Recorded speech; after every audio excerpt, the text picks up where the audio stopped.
Hello everyone, welcome to chemistry class for class 8 students.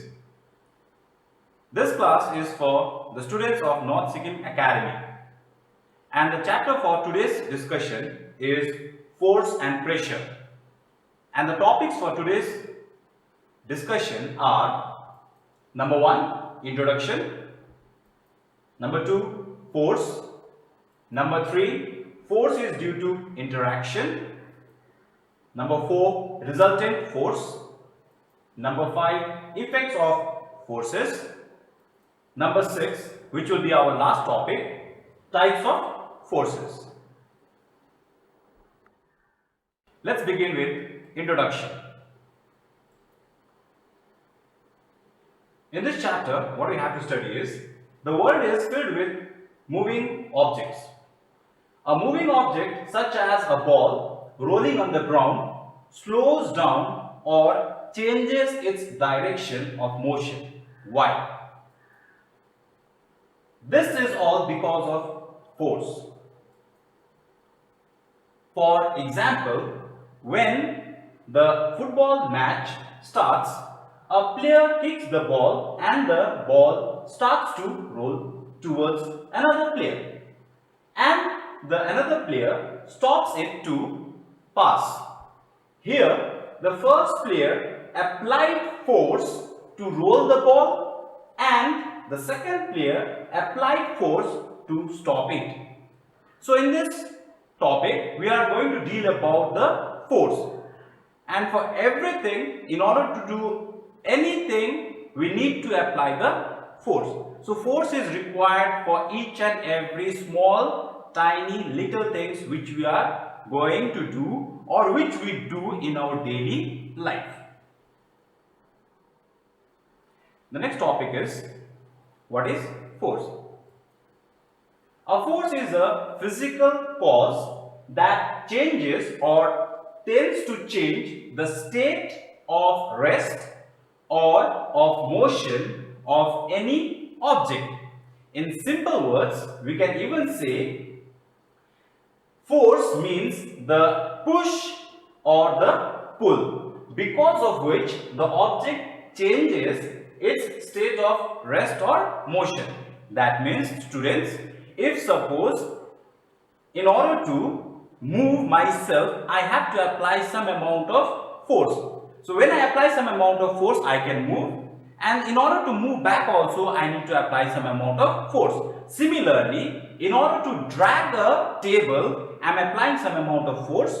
In order to push the table also, I am applying some amount of force. So in order to push or pull any object, whatever we are doing is termed as force.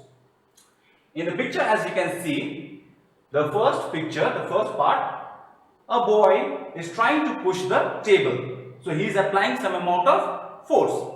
In the second picture, or you can say second part, the person or the boy is trying to pull the same table towards himself. So in order to pull the table, he is applying some amount of force. So force means in order to change the state of an object which is either at rest or is at motion, we are applying some amount of force. Is the amount which is known as your force. The next topic of discussion is force is due to interaction.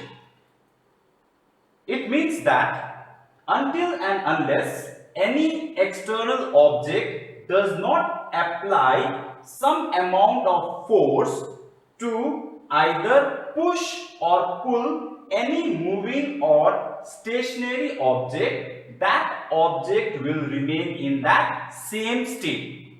For example, if suppose I am in front of the board and I am not touching the board, which means I cannot either pull the board or push the board, because I am not touching the board physically. That is known as your interaction. So in order to pull or push any object, the person has to physically touch that object. For example, or you can see the picture. In the first picture, a person is standing right behind the car. but he is not physically touching the car, due to which there is no force being applied. But in the second picture, as you can see, the same person is now touching the car physically, because of which some amount of force is being applied and the car starts to move. That is, it changes its state. So this is known as your force is due to interaction. Next is resultant force. When two or more forces act on an object at the same time, which means if suppose there are two people who need to push the box or either pull the box, so they are applying the force at the same time on the same box, is known as your resultant force. Then the net force acting on the object is called resultant force, as I said. As you can see in this picture, the first part, there are two girls who are pushing the box from the same side. So this is known as your resultant force. That is, it is like the two girls, they can push the same box either from the same direction, or as you can see in the second picture, the same girls, they can push the same box either from the opposite direction. So when we are applying force from the same direction or from the opposite direction, that net force which is acting on the box or the object is known as resultant force. Effects of forces. Number one, a force can make a stationary object move, which means if suppose a stationary football or a football which is at the position of rest is not being applied an external force, it will remain in the same state of rest forever. Like as you can see, I have given some example. By pushing a car or pulling a trolley, the car or the trolley begins to move, which means if suppose the car is at a stationary position, in order to make it move, an external force has to be applied. Similarly, in order to pull a trolley also, the person has to apply some external force and then the trolley will start moving. As you can see in the picture, there is a football which is at a position of rest. If no external force is applied, the ball will remain in the same state of rest. Now, as you can see in the second picture, the football player has applied some external force and the ball starts to roll. So, because of force, we can change the state of rest of any object to motion. Second point is, a force can stop a moving object. That is, if suppose a football is rolling on the ground, the football player can apply some external force in order to stop the ball. That is point number 2. Example is, a moving cricket ball is stopped by the cricket player, or we can say when the batsman hits the cricket ball, the fielders, they start running and they apply some amount of force to stop the moving ball which is coming towards them. As we can see in this picture, in the first part, the ball is traveling towards the fielder. The fielder bends himself down to stop the ball, and in order to stop the ball, he is applying some amount of force, which means if we need to stop a moving object, we have to apply the force. That is your second point. Number 3, a force can change the speed of a moving object. You must have seen a cricket match where the bowler balls the cricket ball towards the batsman in a straight line, and the batsman applies some amount of force to change the speed of the cricket ball. So, as you can see in the example, a person gives a push to the swing, making it faster, move faster. In this picture, in the first part you can see the football player is just running with the ball, but he is not changing the speed of the football. But if suppose any opponent comes towards him, he then changes the speed of the ball by giving it a kick, and the ball travels faster to another football player. So in order to change the speed, the football player or the external force has to be applied. Number 4, a force can change the direction of a moving object. In a football match, as if you have seen a football match, then a player from left hand side corner gives a kick to the ball which changes its direction, and then the ball travels towards the mid of the ground, or you can say to the right side of the ground. So in order to change the direction of any object, a force has to be applied. Example, a player by kicking a moving football can change its direction. If you can see in this picture, there is a goalkeeper standing in front of the goal post, and there is a player who has taken the penalty, and after he shoots the ball has changed its direction, which is shown out here by the help of an arrow. So in order to change the direction of a moving object also, you need to apply the force. Number 5. A force can change the shape or the size of an object. Like you must have seen a spring. If suppose you compress the spring, the shape of the spring changes. Similarly, if you pull the spring from both the sides, the shape of the spring again changes. So that way, by applying force, you can change the shape or the size of any object. Example, the shape of dog changes on applying a force on it. The size of a spring changes on pulling. As you can see in this picture, we have the sponge ball, which if suppose is kept on the table, it has its normal shape and size. But when we hold it and press it tightly with the help of our fingers, the shape and size of your sponge ball changes. So in order to change the shape of the sponge ball, we are applying some amount of force. So in order to change the shape, force has to be applied. Types of forces. Basically, all the forces can be categorized into two types. Number 1 is contact force and the other one is non-contact force. Let us first see what is the meaning of contact force.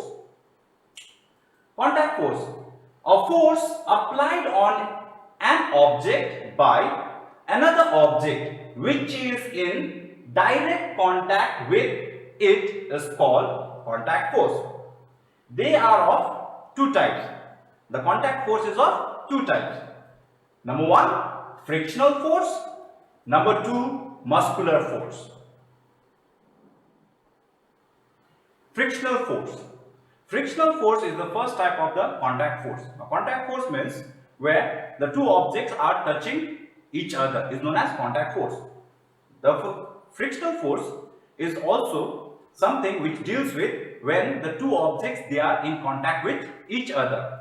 Like when a person walks towards a wall, the person has to push the ground with the help of his feet. So the ground and the feet they are in contact with each other, and due to the friction the person is able to walk.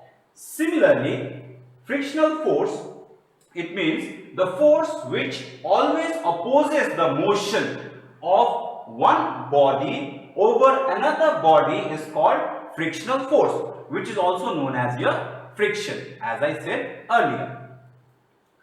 Example, when we stop rowing a boat which is moving in water, that means if suppose you are moving in the water on a boat, you need to row the boat. So suddenly if you stop rowing the boat, what happens is due to the friction which is applied by the water, the boat after certain time it stops or it comes to the rest position.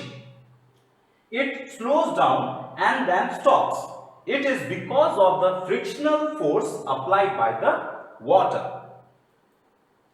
In this picture, we can see there are few people sitting on the boat. They are rowing the boat.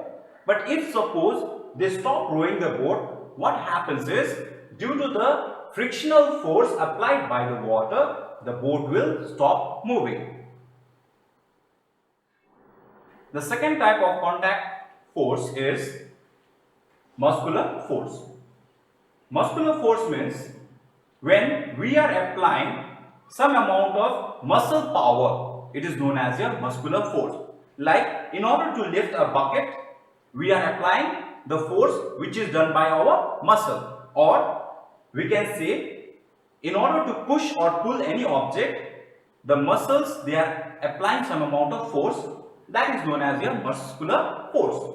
The force exerted by the muscles of the body is called muscular force. Example, when we run, walk, jump, lift, kick, push or pull, we use muscular force. We use bullocks to move a plow, horses to move a cart, donkey carries loads, etc. All these animals apply muscular force in order to either pull the cart or in order to do some amount of work. They are applying their muscular force. In this example or in this picture, you can see a person is doing some exercise where he is applying some amount of muscular force, or you can say his muscles are involved during this exercise. So this is known as muscular force. Non-contact forces. It means when the two objects, they are not physically touching each other, but force is being applied, is known as non-contact force. When a force is applied on an object by another object without coming in contact with each other, it is said to be non-contact force. It is of three types. Number one, magnetic force. Number two, electrostatic force. Number three, gravitational force. Magnetic force. When a magnet exerts pull on objects made of iron, cobalt or nickel, this force is called magnetic force. Example, when we bring a magnet near iron pins or clips, the pins or the clips are pulled towards the magnet. So this is all because of the force which is exerted or being applied by the magnet towards the iron pins. The iron pins get attracted towards the magnet. That type of force is called magnetic force. As you can see out here, there are some pins which are attracted towards the magnet, which is because of the magnetic force. Electrostatic force. When we rub a plastic comb on our dry hair and bring it near small bits of paper, they are pulled towards the comb. An electric charge is produced on the comb when we rub it on the dry hair, which applies a force on the paper. This force is called electrostatic force. Example, as you can see here, there is a pen which has been rubbed on the dry hair, and when that same pen is taken towards the small piece of paper, the papers, they get attracted towards the pen, and this is because of electrostatic force, or the charge which is on the pen, it pulls the paper towards itself. The last topic for today's discussion is gravitational force. When we drop a stone from the roof of our house, it falls towards the ground. This is because of the earth's pull. This pull of earth is called gravitational force or the force of gravity. As we can see in this picture, there is an apple tree, and the apple, they do not fly in the sky, but when they are plucked, it falls towards the ground. Why does the apple fall towards the ground? This is because of the earth's pull, which is known as your gravitational force. With this, we have come to the end of the first part of the chapter. I hope the topics discussed today are clear to you. Till we meet next, keep reading your book. Thank you.